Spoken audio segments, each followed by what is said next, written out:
Coming up tonight, President of the Grand Bahama Chamber of Commerce is asking for answers on that island's airport and the Grand Lucayan. He says more information is needed. Plus, 1 year later, the war in Ukraine continues. Reports say that country's defense is under severe pressure. Stay close for the details.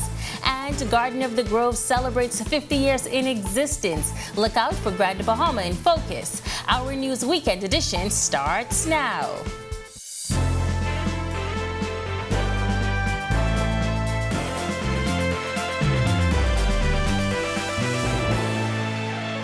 This is our News Weekend edition. Thank you so much for tuning in. I'm Megan Shepard. As Grand Bahama's economy continues to try to recover after the devastation of Hurricane Dorian, the island's Chamber of Commerce president, in an exclusive interview with our Italia Hall, spoke about ways to help boost the economy even further. He also touched on the Grand Bahama International Airport and the sale of the Grand Lucayan Resort, which he says is critical to the island's success. The government has announced that ground will be broken for the Grand Bahama International Airport in March.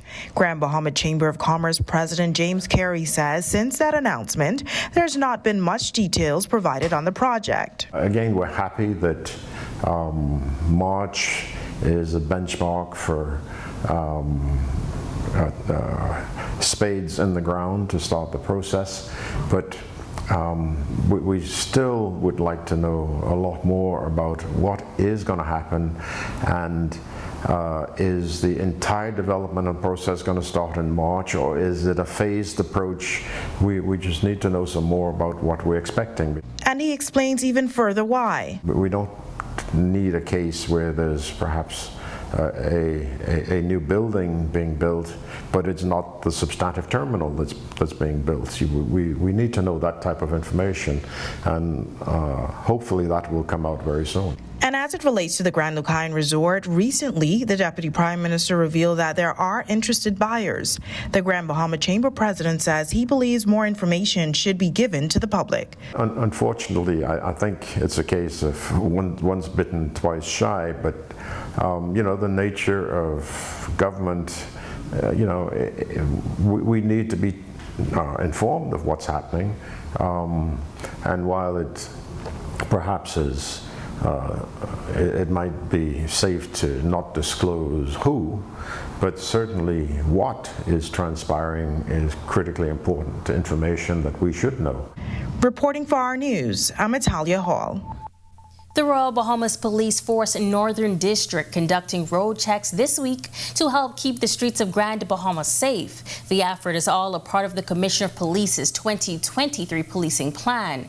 Officer in charge of the 8 Mile Rock Division, Chief Superintendent Jeremy Henfield, addressing the issue of house and shop break-ins.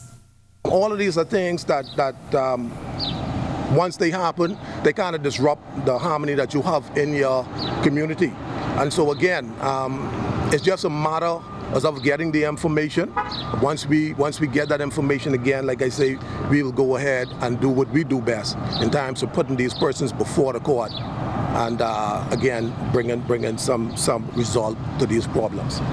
Now, recently in the West Grand Bahama community, a young woman was assaulted and left in the street.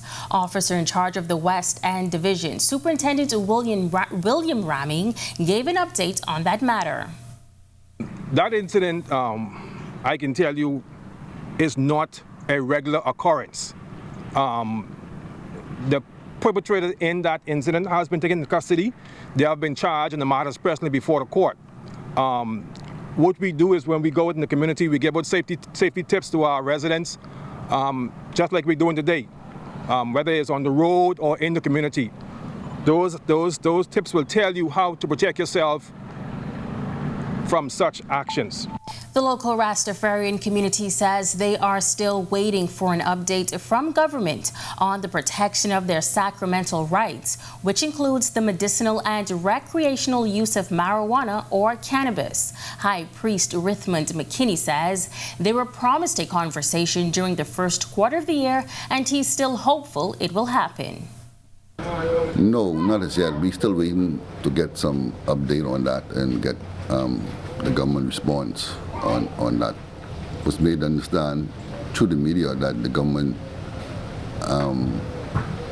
state that the first quarter in this year, and I mean, tomorrow is the 1st of March. I think that's when the first quarter starts, basically. So we're still hopeful that something be done. McKinney says while they look forward to discussions, he doesn't believe they need government's approval to practice their sacramental rights. But when it comes to our sacramental rights, I don't think that's something we really waiting for the government to really give us. We just want the government to respect it and protect it because they're on the books for us. And that's what we want the government to put something in writing that they respect the Rastafarian rights and how they see we shall go forward. Still to come on Our News Weekend, even after a year, the war in Ukraine continues. We're learning Ukraine's defense is under increasing pressure. The story comes after the break. And the Garden of the Grove celebrates 50 years. All you need to know straight ahead after this break.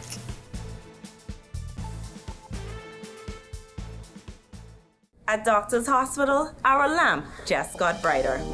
The Loyalty Advantage membership program now has 3 unique plans to choose from.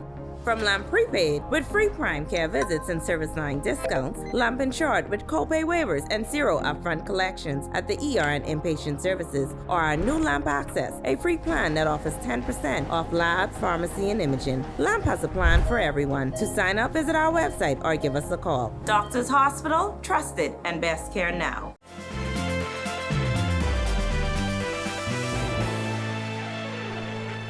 Thousands of traffic accidents in 2022, prompting the relaunch of a road safety campaign. Bethany McDermott tells us the latest statistics from the Ministry of Transport and how the program will target drivers young and old. Recent statistics from the Ministry of Transport reveal 6,000 traffic accidents were recorded in 2022, with approximately 59 traffic fatalities. The numbers prompting the relaunch of a campaign under the theme, Slow Down, Stay Alive. Acting Transport Minister Jomo Campbell says additional data shows most of the victims were young Bahamian men. For our country's sake, we must reduce the number of traffic fatalities on our streets. One life lost is one too many. Traffic accidents are preventable, and we must encourage safe driving on a consistent and everyday basis. Campbell says the program will be led by a National Road Safety Council. The council will work in conjunction with the Road Traffic Department and will have primary responsibility for road safety campaigns and initiatives in the Bahamas. The council will also work to establish local, regional, and international partnerships to improve cooperation, enhance networking, and exchange best practices. The week of March 6th has been deemed Road Safety Week, and several activities have been organized. Among them, a road safety outreach initiative. During the month of March, the ministry will also launch Heads Up, Phones Down, a road safety outreach initiative for students and teens. The initiative will see the Ministry of Transport and Housing partner with schools, colleges, and youth organizations throughout the Bahamas to encourage road safety awareness. Campbell telling parliamentarians efforts are being made to enhance and improve vehicle inspection and testing at the Road Traffic Department. Reporting for Our News, I'm Bethany McDermott. The UK's Ministry of Defense has said in its latest intelligence update, Ukrainian defense forces in the eastern city of Bakhmut are under increasingly severe pressure as intense fighting continues. The ministry explained the Russian army and mercenary fighters from the Wagner Group have made further advances into the northern suburbs of the city. Bakhmut is now a Ukrainian-held salient, it added, saying the area is vulnerable to attacks on 3 sides. While the Ministry of Defense said Ukraine is reinforcing the area with elite units, it also noted that Kyiv-held resupply routes out of Bakhmut are increasingly limited. Also coming out of Ukraine, 2 Ukrainian pilots are currently in the U.S. undergoing an assessment to determine how long it could take to train them to fly attack aircrafts, including F-16 fighter jets, according to NBC News. The Ukrainian skills are being evaluated on simulators at a U.S. military base in Tucson, Arizona. 2 congressional officials and a senior U.S. official said. Reports are that U.S. authorities have approved bringing up to 10 more Ukrainian pilots to the U.S. for further assessment as early as this month. The arrival of the first 2 pilots marks the first time Ukrainian pilots have traveled to the U.S. to have their skills evaluated by American military trainers. And stay with us. Right after the break, Carifta getting some well-needed sponsorship. The details straight ahead. And March is colon cancer month. Our Jamila Mizik chats with a doctor who gives us the symptoms of that disease. Stay tuned. All of this and more right after this break.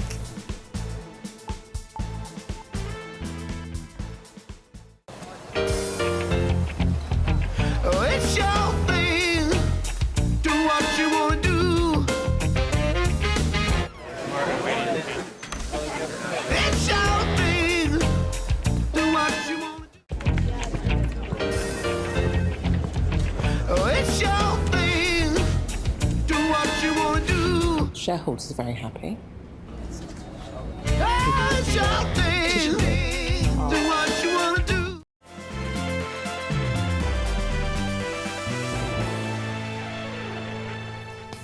This is our News Weekend edition. Thank you so much for sticking with us. Many have come on board to sponsor the 50th Carifta Games. The games scheduled for the Easter weekend will see hundreds of athletes from around the region grace our country's shores. Last week, Sports Minister Mario Boleg told the media that some $2.8 million is being spent on renovations to and around the stadium. And the Arawak Keyport Development Company has added to that. Executive Assistant to the CEO, Bianca Arner, speaks about why it was so important for that company to get involved. We are very excited to be a part of this. We want to encourage all the Bahamians to come out in their colors, support the young athletes. We believe in the future of our nation, and we know the Carifta Games is the training ground for them to come into the senior games and stuff like that. So we're looking forward with partnering with you guys, and we hope we have a successful and terrific games. March is Colon Cancer Awareness Month, and tonight a local physician is warning of the signs of the life-threatening disease. Jamila Mizik reports. Gastroenterologist Dr. Eugene Marcus Cooper says colon cancer can affect anyone. We find that people start developing small polyps, and polyps are like pimples that continue to grow if not checked.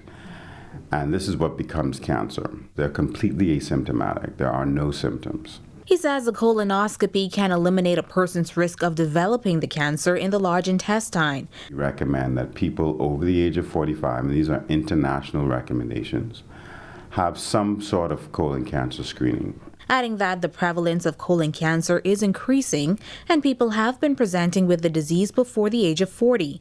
Here are some of the symptoms. Late stage colon cancer would be abdominal pain, it would be blood in your stool, it would be unintentional weight loss, so anemia that's unexplained, and a change in bowel habits is also important. So people would often come in and say, I used to be very regular and now I'm noticing that I go once a week or every other week. That's a problem. Dr. Cooper says risk factors include smoking, low-fiber diets, obesity, and it can also be hereditary, which is why it is important to know your family history. We do know that we have somewhere between probably 100 and 150 colon cancers being diagnosed in the Bahamas every year. And about 30% of those will present as stage 4. And one of the things I'd like to stress is the ease of colonoscopy. It takes 20 minutes or less. It requires a few hours of preparation the day before, and the procedure is painless. Reporting for Our News, I'm Jamila Mizik. Thanks, Jamila. The weather report is coming up next. Stay close. And Garden of the Grove celebrates 50 years as Grand Bahama's staple tour attraction. The details straight ahead in our Grand Bahama in Focus segment after this break.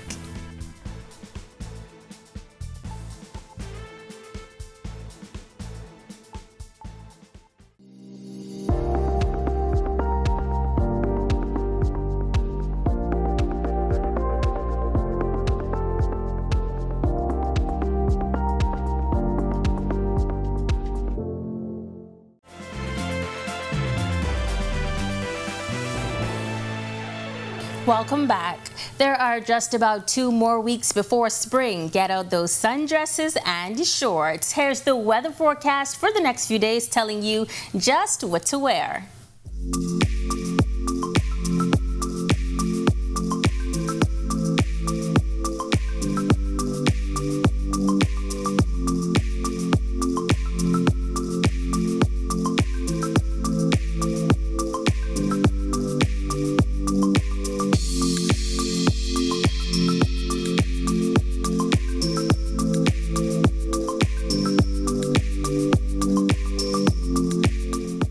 It is a staple tourist attraction and one that is loved and enjoyed by locals alike. This past Friday, the Garden of the Grove celebrated 50 years as a leading tour on Grand Bahama. Park manager Marilyn Lang shares details of the special day.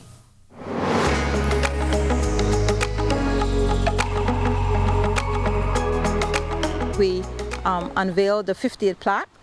Then we had a short ceremony in the chapel with persons from the Grand Bahama Port Authority, the government, civic clubs, and just a small gathering. And then we planted a tree because we are about nature. Lang reflects on the evolution of the garden, a history that still invokes a sense of nostalgia for many Grand Bahamians. In 1973, the gardens would have been operated locally with just nature garden, and then they had Para Jungle, who brought in animals, a petting zoo, some caged animals. In fact, the public, mainly Grand Bahama, when they come to the garden now, they don't think that they're seeing anything because they were used to pets. But in 2004, we had 2 major hurricanes, Francis and Jane, and Para Jungle decided to relocate back to Florida. And so Miss Erica Gates and Miss Marilyn Michelle Hansen were approached to open the garden. And even without the exotic animals, the garden still has lots to offer, with a special tribute garden to be created soon. Coming soon is a one-of-a-kind Japanese garden that will be in memory of our boss, Miss Erica Gates, who died about a year ago. Not many of the top persons you call your boss can work so closely with you and you become as a partner side by side. But we learned to do whatever we could to make sure the garden was at its best every day. Whether it needed pruning or painting or sweeping. She said, everything you did, you have to do it as if it's the most important job of the day. Lang says the garden for many is a place of learning and relaxation, but it also offers some other exciting activities. The Garden of the Groves is a sister partner to Grand Bahama Nature Tours, and we have a lot of civic clubs and other people coming for tours. So we offer bicycle tours, jeeps, all-terrain vehicles, ATVs. There's walking tours for schools. We have a restaurant and bar, full restaurant and bar. There's also a shopping village. We have a one-of-a-kind labyrinth, which is a meditational path, and the chapel where we host events from weddings, baby christenings, memorial services, baby baptisms, renewal of vows. And so in addition to the lush vegetation, the Garden of the Groves is known for its activities. And we thank you so much for joining us for Our News Weekend Edition. On behalf of the entire team, I'm Megan Shepherd. Enjoy the rest of your weekend.